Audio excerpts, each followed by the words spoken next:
Реликвии времен Великой Отечественной войны повествуют о победоносных сражениях. В честь 70-летия Победы Национальный музей впервые продемонстрировал уникальные исторические артефакты – награды, документы, оружие, трофеи. Проект «Великая победа великой страны» поддержало и руководство республики. Эта выставка, которую сделал Национальный музей, это подарок всем тем, кто принес эту великую победу.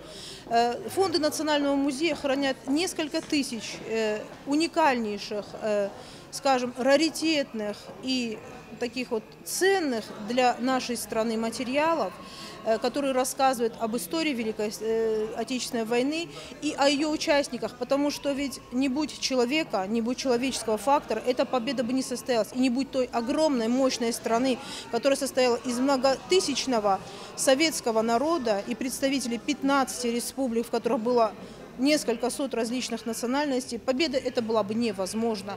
Со старых фотоснимков на посетителей экспозиции смотрят люди разных национальностей, но одного большого народа. Вопреки всем тяготам военных лет, они все вместе совершили великий подвиг, сломав хребет фашизму. Это наши земляки, те, кто поддерживал фронт в тылу, работал на заводах, совершал подвиги на полях сражений. Возможно, кто-то узнает на этих фотографиях своих родных. Активное участие в подготовке юбилейной выставки приняли родственники погибших воинов.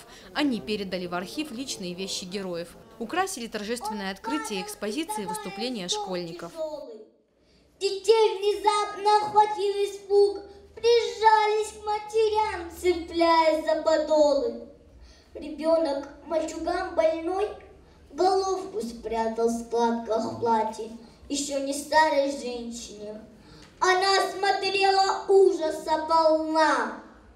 Как не лишиться ей рассудка? Здесь также можно увидеть уникальные агитационные и карикатурные плакаты, выполненные в разных вариантах.